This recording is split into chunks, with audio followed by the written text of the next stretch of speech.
Hi, and welcome to Enchantment of Eternity's Game of Thrones Season 7 predictions for Jaime Lannister.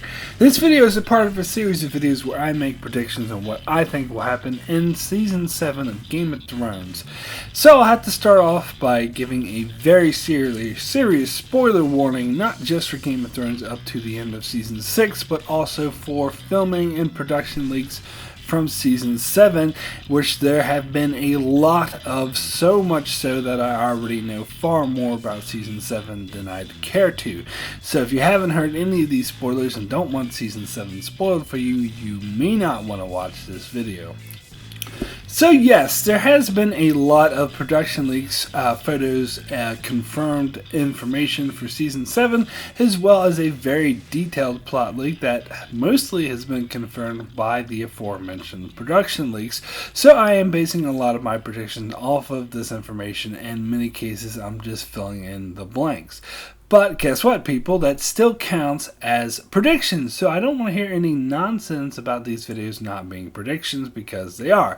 Because the production and plot leaks don't detail everything, so a great many of these predictions I'm totally making up. And sometimes I don't even follow the plot or production leaks because they're not infallible either and are known to be wrong. Therefore, I could get a vast majority of my predictions wrong. In fact, my goal is to hit 40%, which is going to be a difficult task, and if I expect to get most of my predictions wrong, and then that means I don't know for certain what will happen in Season 7, meaning I'm making educated guesses on what will happen, and you know what that's called?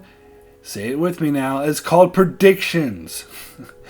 Anyway, getting into my predictions for Jaime Lannister, I don't think he'll start off the season totally angry with Cersei. He will be mad at her and a bit unhappy with her blowing up Baelor Sept, as the wildfire she used was the same wildfire he killed the Mad King to prevent him from using.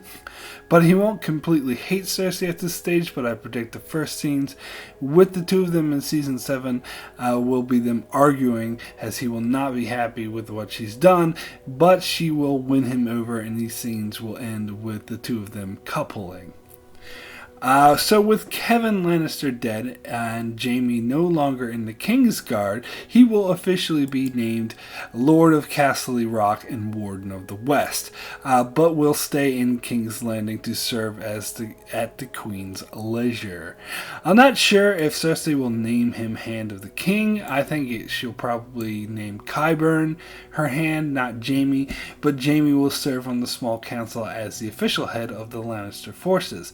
However, none of the Seven Kingdoms will recognize Cersei's claim on the Seven Kingdoms, and the North, the Vale, and the Riverlands would have declared themselves independent, while Dorne and the Reach have declared for Daenerys. So, things will look quite bleak for the Lannisters indeed, but with a new alliance, which I'll cover more in another video, Cersei will make huge strides into bringing the Seven Kingdoms under her control. After having made some progress on this front, she would have gained an alliance with one of the Tyrell bannermen, specifically Randall Tarly, who she would have promised to make Lord of the Reach if they help overthrow the Tyrells. So Cersei will send Jaime to lead a huge Lannister force with the Tarleys to take Highgarden. Jaime will of course bring his trusted companion Bronn along. And with Randall Tarley's inside information, they will easily secure Highgarden and thus defeat the Tyrells. There have been a lot of photos and production leaks that show that the Lannisters will indeed take Highgarden. Now, the plot leaks talked about how once Jaime took over Highgarden, he'd meet with Lady Olenna and give her the chance to commit suicide by poison rather than suffering a public death for treason, and she will take him up on that, but not before confessing to him that she was the one who killed Joffrey. Now, at first I was opposed to this and was going to predict something different, but the more I thought about it, the more I thought this made sense. It seems exactly like the sort of thing that would happen. As last we saw her, she was talking like she didn't have the will to live after her son and grandchildren were killed. The only thing she had left was revenge. So I could totally see her going out in a spiteful way by saying to his face, "I killed your bastard son," and then killing herself. I believe she will know that Daenerys is going to take them out, and she'll get her revenge, and she'll take comfort in that, but she won't necessarily feel the need to be around to see it. The revelation might make Jaime re-examine the hate he feels towards Tyrion, as not only did he not kill Joffrey, but he knows how Tywin was going to kill him for a murder that he didn't commit. But it won't completely change his feelings on the issue, though, since Tyrion is actively in rebellion against the Lannisters and at war with them. So the plan wasn't simply to take Highgarden, but to raid it. With House Tyrell gone, they would seize all of its assets, including gold, food, and other supplies that are much needed in King's Landing.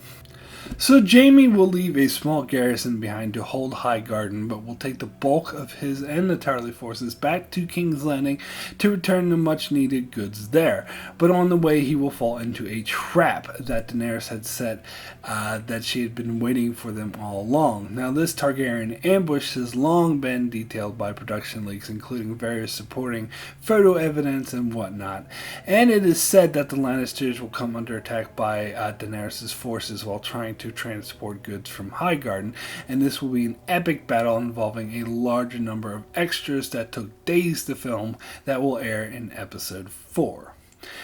As I detailed in my Daenerys video, I believe the Lannister and Tarly forces will get their ever-loving asses kicked, as she will send in the Dothraki at first to ambush them, and when they try to form ranks and make a perimeter, that's when she'll swoop in with her dragons and light them all on fire, and then the Unsullied will come in and secure the goods, and thus it will be a complete and total defeat for Jaime. Although the plot leaks and production leaks, I'm not sure which, maybe both, they speak of how Jaime will just barely manage to escape with his life because of Bronn, who will save his ass.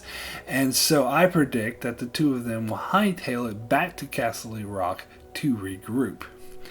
However, shortly after they arrive at Castle Rock, they will find they were closely followed by Grey Worm and the Unsullied, who will put the castle under siege. And so this will be a really interesting reversal of fortune for Jaime that will mirror his Season 6 storyline, where he put Riverrun under siege and parlayed with the Blackfish, who stubbornly refused to give up the castle. Where this time it will be Jaime who stubbornly refuses to give up the castle.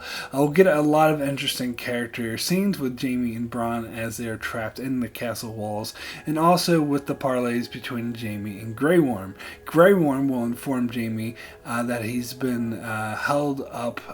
While he's been held up, Daenerys has effectively defeated the Lannister forces and took the Seven Kingdoms, but Jaime will stubbornly hold out anyway. But towards the end of the season, Grey Worm will inform Jaime of a massive negotiation meeting for peace between Cersei and Daenerys and King's Landing, in which he is invited to, so they will allow Jaime and Bronn to travel through the siege lines to King's Landing.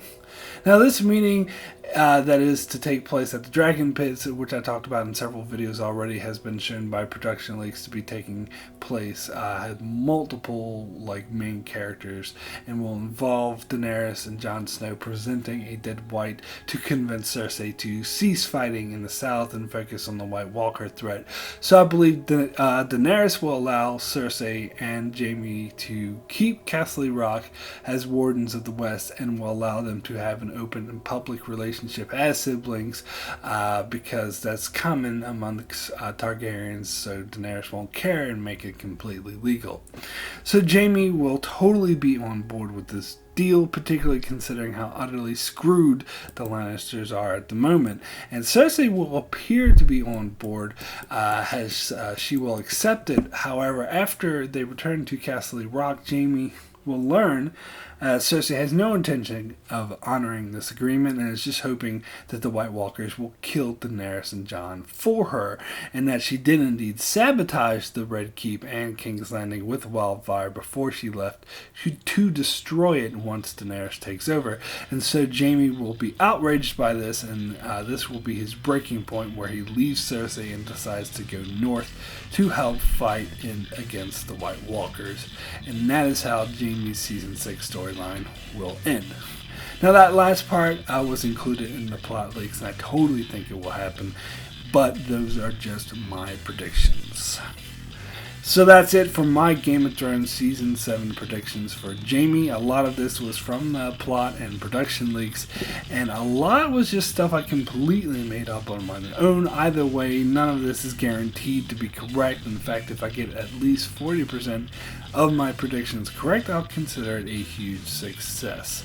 Be sure to check back here every week as I continue with my series of 10 prediction videos where I make predictions on Season 7 covering a different character every week. Also be sure to check out my channel for many more videos on shows like Star Trek, Vikings, and more, so be sure to subscribe so you can keep up with all of that.